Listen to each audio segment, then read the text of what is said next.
celular. La comunicación celular es la capacidad que tienen todas las células de intercambiar información físico-química con el medio ambiente y con otras células. La célula no es una unidad aislada a pesar de que cada una cumple con infinidad de funciones y procesos internamente. La superficie celular interactúa con otras y con el ambiente, en busca de la coordinación de las actividades que permitan el desarrollo del organismo, lo que se conoce como comunicación celular. La comunicación celular permite la supervivencia de la célula, su crecimiento y funcionamiento, la protección ante señales peligrosas, así como la adaptabilidad ante los cambios que ocurren en el espacio extracelular. Las células se comunican entre sí mediante señales químicas que se producen en la célula emisora y son liberadas al espacio extracelular. Estas señales pueden ser proteínas o moléculas.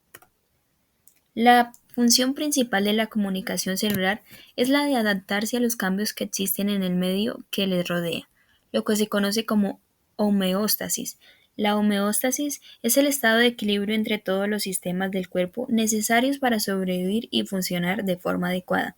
La comunicación celular es fundamental para fomentar el crecimiento y funcionamiento celular normal. Permite responder a señales riesgosas de otras células que podrían convertirse, por ejemplo, en cancerosas. Un ejemplo de la comunicación celular.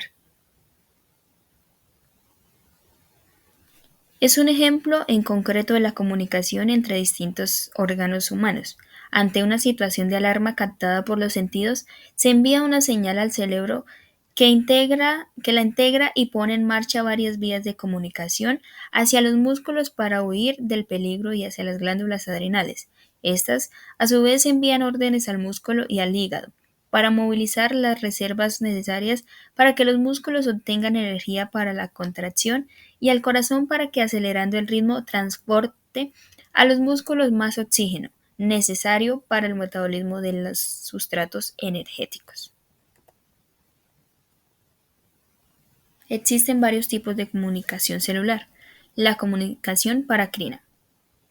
Esta se da cuando la molécula señal ligando solo afecta a las células que se encuentran cercanas a la célula que secretó al ligando. Un ejemplo de este proceso sucede cuando alguien se raspa.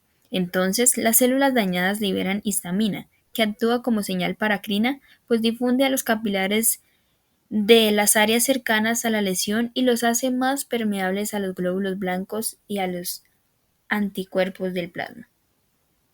Esta se da a través de diferentes mensajeros químicos y busca ayudar a la célula a coordinar sus actividades con las demás células del medio local. La comunicación autocrina. En este tipo de comunicación, la misma célula que secreta el ligando será a su vez la receptora de dicho ligando.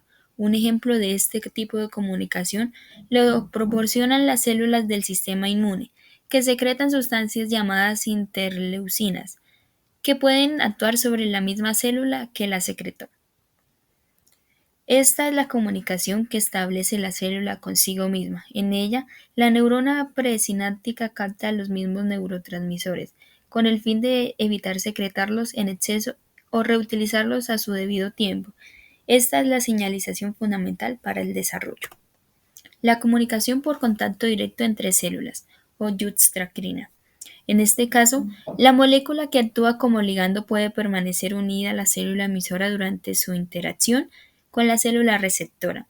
También puede suceder que el ligando se desplace desde el citoplasma de la célula emisora al de una célula receptora vecina, a través de verdaderos canales generados entre ambos. En esta se produce un contacto directo entre las células, a través de la matriz extracelular. Esta es fundamental para controlar el desarrollo y crecimiento de los tejidos. La comunicación endocrina. Esta comunicación sucede cuando la célula receptora y la célula emisora se encuentran muy distantes la una de la otra dentro del organismo, por lo que el ligando viaja por el torrente sanguíneo para llegar a la célula receptora. El mejor ejemplo de este tipo de comunicación es el que llevan a cabo las hormonas, como el estradiol, que es una hormona producida en el ovario y que actúa en el endometrio. En esta se produce cuando las células necesitan transmitir información a través de largas distancias. En esta la comunicación, las señales, es decir, las hormonas, son transmitidas a todo el organismo por el torrente sanguíneo. Estas hormonas son producidas por células especializadas que se encuentran, por ejemplo, en la tiroides, el hipotálamo, los ovarios, los testículos y el páncreas, entre otros. Ahora, continuando con el tema, hablaremos acerca de los receptores de membrana, los cuales son moléculas proteicas que en su superficie celular se unen al ligando.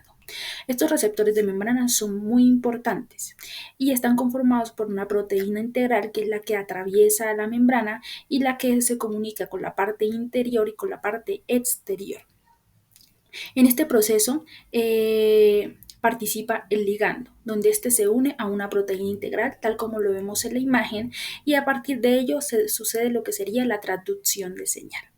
Como dije anteriormente, la membrana está compuesta por una proteína integral que toma una parte interior de la membrana y una parte exterior. Y a partir de ello se definen que existen dos tipos de receptores, los cuales son internos y receptores de superficie celular.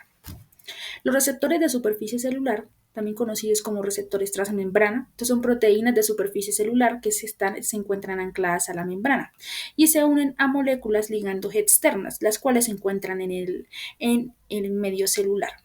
Y esta realiza la transducción de señales, la cual se da en el momento en el que el ligando se une con el receptor específico. Y esta emite una señal extracelular que se convierte también en una señal intercelular.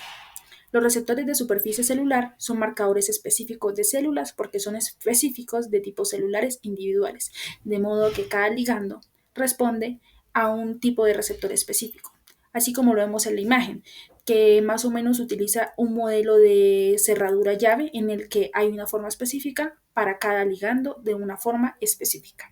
Y estos son fundamentales para el funcionamiento normal de las células y un mal funcionamiento en algunas de estas proteínas puede tener graves consecuencias. Internos, en cambio, estos se conocen como receptores intracelulares o citoplasmáticos, los cuales se encuentran en el citoplasma de la célula y responden a moléculas de ligando hidrófobas que son capaces de viajar a través de la membrana plasmática. Entre los ejemplos de ellos encontramos los receptores principales de las hormonas esteroideas hidrofóbicas, como las hormonas sexuales, como es el estradiol, un estrógeno, y la testosterona, que son intracelulares. Al producirse el complejo receptor-hormona, es decir, en el momento en el que se une el ligando con el receptor, este puede regular la actividad génica, ya que así inicia el proceso de transducción. Y la unión de la hormona, esta expone las regiones del receptor que pueden unirse a secuencias específicas del ADN, tal como lo vemos en la imagen. Y estas secuencias se encuentran junto a ciertos genes del ADN celular y cuando el receptor se une a ellas, altera sus niveles de transcripción. Entonces en la imagen podemos ver un ejemplo claro, donde vemos una molécula señalizadora, la cual entra en el citoplasma y esta busca al receptor celular específico. Y al unirse, realizar la transcripción, este entra dentro de la célula y este se puede adherir al ADN, como lo mencionábamos, al exponer una parte del receptor. Continuando con la temática, abordaremos lo que son los ligandos, que fueron muy mencionados anteriormente. Los ligandos, estos son producidos por células señalizadoras e interactúan con los receptores al interior o exterior de la célula.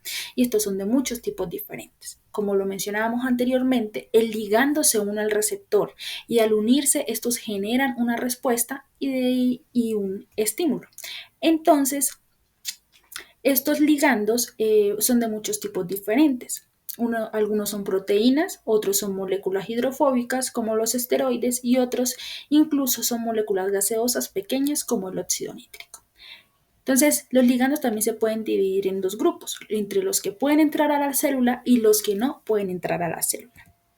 Los ligandos que pueden entrar a la célula, estos son hidrofóbicos y pueden atravesar la membrana plasmática y unirse a los receptores o a las proteínas intracelulares en el núcleo o en el citoplasma más que todo, para poder viajar así por el torrente sanguíneo acuoso. En el cuerpo humano, algunos de los ligandos más importantes en este tipo son las hormonas esteroideas. Entre las más comunes encontramos lo que sería en las mujeres el estradiol, que es un tipo de estrógeno, en los hombres la testosterona, y la vitamina D es un ejemplo de hormona esteroidea. Y los ligandos que se unen en el exterior de la célula, estos son solubles en agua, es decir, que son polares o están cargados, y estos no pueden atravesar la membrana plasmática con facilidad. Así que la mayoría de ellos se unen a los dominios extracelulares de los receptores de superficie extracelular y estos permanecen en la superficie del exterior de la célula. De modo que un ligando, pues existen diferentes tipos, para dentro de la célula y para fuera de la célula. Continuando con la temática, abordaremos el tema del AMP cíclico o adenosín monofosfato cíclico, el cual es un segundo mensajero que se utiliza en muchos tipos de células diferentes. Y esta es una pequeña molécula la cual es derivada del ATP.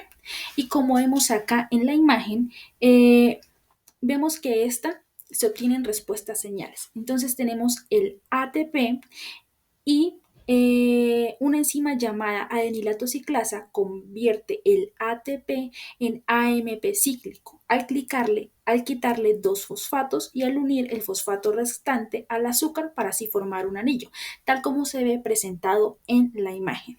Y una vez generado, el AMP cíclico puede activar una enzima llamada proteína quinasa A, lo que permite fosfolizar a sus objetivos y así transmitir la señal. De manera que la proteína quinasa se encuentra en varios tipos de células y tiene diferentes proteínas dianas en cada una.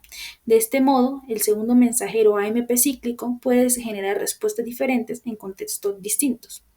Este AMP cíclico es empleado en las rutas de traducción de señales en las células como respuesta a un estímulo externo o interno, como puede ser una hormona como el glucagón o la adrenalina, o una respuesta de regulación prostranduccional. Y esta suele estar relacionada con la activación de proteínas quinasas variadas, tal como se había mencionado anteriormente. A continuación vamos a estudiar lo que son las fases de la comunicación. Ya tenemos como concepto que la comunicación celular es el proceso que permite que millones de células se comuniquen y trabajen juntas para realizar importantes procesos corporales que son necesarios para la supervivencia. Tenemos 4 fases. La primera es la emisión de señal, la segunda es la unión de señal al receptor, la tercera transducción intracelular y la cuarta es la respuesta de la célula diana. Tenemos que la emisión de señal y la unión de señal al receptor tiene lugar cuando la célula objetivo detecta una señal, generalmente en forma de una molécula pequeña y soluble en agua, a través de la unión a una proteína receptora. La recepción es la detección por parte de la célula objetivo de una señal a través de la unión de una molécula de señalización o ligando. Las proteínas receptoras expanden la membrana plasmática de la célula y proporcionan los lugares específicos para la unión de las moléculas de señalización. La tercera fase tenemos que es la transducción intracelular, que es cuando se une a la molécula señalizadora. La proteína receptora sufre algunas modificaciones y da comienzo el proceso de transducción. La respuesta en esta fase es el resultado de la señal apenas convertida. Y como última fase tenemos la respuesta de la célula diana. Una respuesta celular específica es el resultado de la señal transducida en la etapa final de la señalización celular. Esta respuesta puede ser esencialmente cualquier actividad celular que esté presentada en un cuerpo. Esta respuesta puede tener lugar en el núcleo o en el citoplasma de la célula. Las moléculas implicadas en este proceso se agrupan en las siguientes categorías: ligandos, receptores y moléculas intracelulares de señalización. Continuamos con las proteínas G. Son una familia de proteínas que pueden ser monoméricas o heterotriméricas. Las proteínas G desarrollan un importante papel en la transducción de señales extracelulares, como el estímulo luminoso, la adrenalina, etc. Estas actúan siendo importantes intermediarios en las rutas de señalización intracelular. Las proteínas están unidas a nucleótidos de guanina. Son proteínas asociadas con la membrana plasmática, pertenecientes a una familia de proteínas acopladores de señales que tienen importantes funciones en muchos procesos de transducción de señales en los organismos. Entre la gran variedad de funciones que tienen estas proteínas está la translocación de macromoléculas durante la síntesis proteica, la transducción de señales hormonales y estímulos sensoriales, como lo mencionamos anteriormente, y así como la regulación de la proliferación y diferenciación celular. Estas proteínas están divididas en dos. Las primeras son las proteínas G, pequeñas o monoméricas. Las proteínas G son estructuralmente análogas a la subunidad alfa de la proteína G heterotriméricas. Pueden estar libres en el citosol, en el nucleoplasma o ancladas a la membrana. Estas están formadas por un solo polipéptido. Las segundas son las proteínas G heterotriméricas. Este tipo de proteínas también amerita una asociación con otros dos factores proteicos, de forma que la ruta de señalización desde el medio exterior hasta el interior celular se compone de tres elementos, en el siguiente orden. Primero, los receptores acoplados a proteínas G. Segundo, las proteínas G. Y por último, las proteínas o los canales efectores. Las proteínas G heterotriméricas son proteínas integrales de membrana, que están compuestas por tres cadenas polipeptídicas. Por último, tenemos los canales de calcio, que es un grupo amplio de proteínas integrales de membrana que se caracterizan por tener un poro acuoso que atraviesa la totalidad de la bicapa lipídica. Estas proteínas proporcionan una vía para que los iones de calcio ingresen al interior celular y puedan activar rutas de señalización intracelular. Los canales se caracterizan por ser altamente selectivos y por fluctuar entre un estado abierto, cerrado e inactivo. Se abren solo en respuesta a un estímulo específico, que pueden ser un cambio de voltaje a través de la membrana, la unión de un ligando específico o incluso estímulos físicos como lo son el pH o variaciones en la temperatura. La estructura de estos canales los hace importantes blancos terapéuticos. Por esta razón, entender los diferentes componentes moleculares que participan en la regulación de su actividad y su relación con las vías de señalización celular permitirá proponer nuevos potenciales o puntos de acción desde un punto de vista farmacológico.